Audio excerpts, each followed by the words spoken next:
Welcome to the Ghost Train.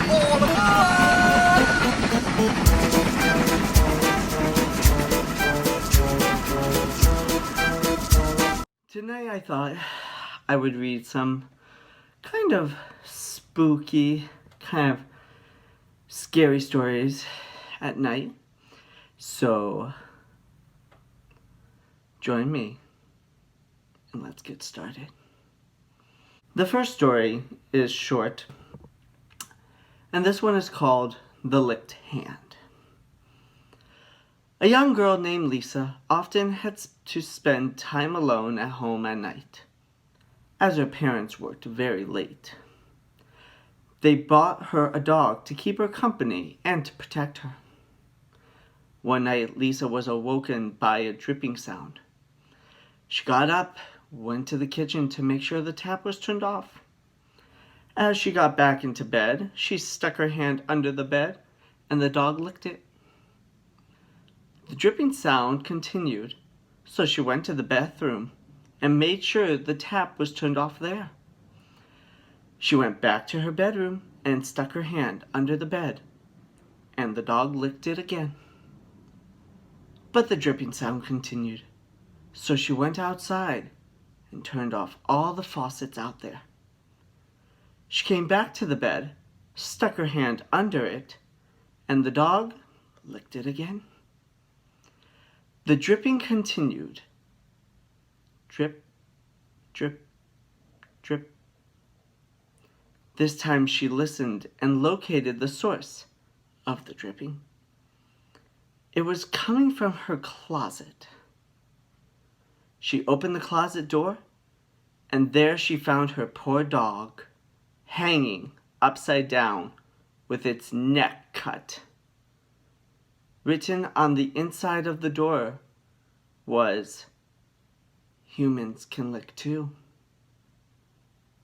The second story is entitled, "Who's That Hiding in the Back Seat?" One night a woman went out for drinks with her girlfriends. She left the bar fairly late at night and started driving home on the deserted highway. She noticed a pair of headlights in her rear view mirror, approaching at a pace slightly quicker than hers.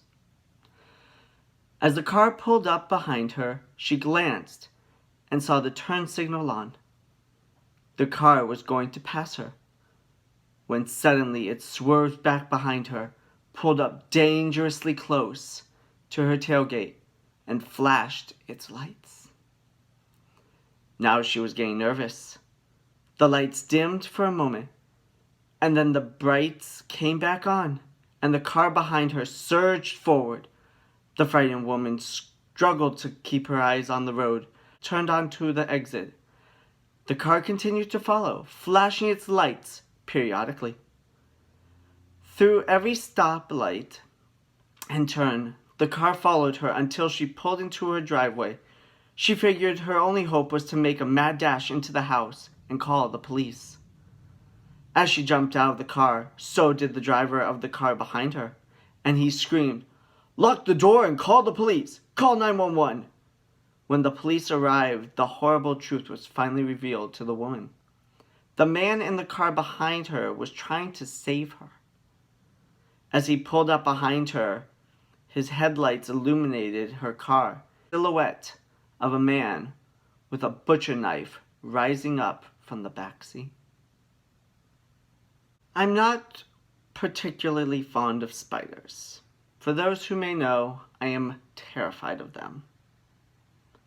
But I thought for everyone's enjoyment, I would read a small short story entitled Spiders in the Hairdo. There once was a 10-year-old girl with braids. The girl had been wearing her braids in a ponytail for the longest time, and the braids were old, at least 2 to 3 months old, and the girl's mother never took them out. The girl had been complaining to her mother about having a headache for about 2 weeks. Her mother just brushed it off, assuming that the girl had just bumped her head or something. One morning, while getting ready for school, the child again began to complain to her mother. Again, her mother brushed it off. At school, the girl told the teacher that her head was hurting. The teacher assumed that the braids were too tight in the child's hair and attempted to let the ponytail down. When she let the braids loose, the teacher saw a spider in the child's hair. The spider had laid eggs in the child's hair, and the spiders were eating her scalp. The girl was rushed to the hospital, where she later died. And this will be our last story for the evening. My great-great-grandmother, ill for quite some time, finally passed away after lying in a coma for several days. My great-great-grandfather was devastated beyond belief, as she was his one true love, and they had been married for over 50 years.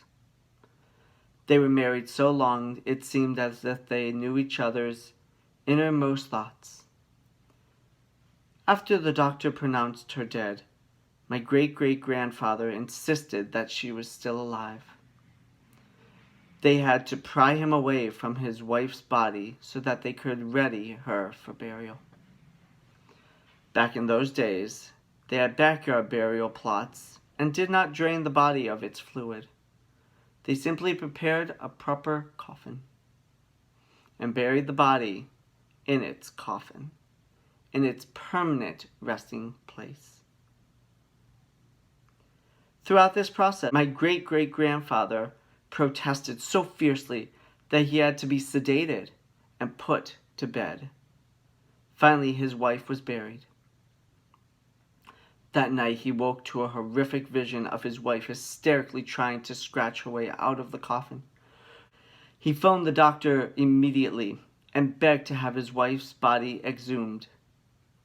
The doctor refused, but my great-great-grandfather had the nightmare every night for a week, each time frantically begging to have his wife removed from the grave. Finally, the doctor gave in, and together with local authorities, exhumed the body. The coffin was pried open, and to everyone's horror and amazement, my great-great-grandmother's nails were bent back, and there were bloody scratch marks on the inside of the coffin. Thank you guys so much for joining me tonight as I read some of these interesting short horror stories. Hope you enjoyed them. And I hope that you guys will go out and maybe find some really spooky stories to tell other people. Maybe in the dead of night. Maybe around a campfire if you want. So, hope you guys are staying safe, wearing a mask, and staying spooky. Have a good night, everyone.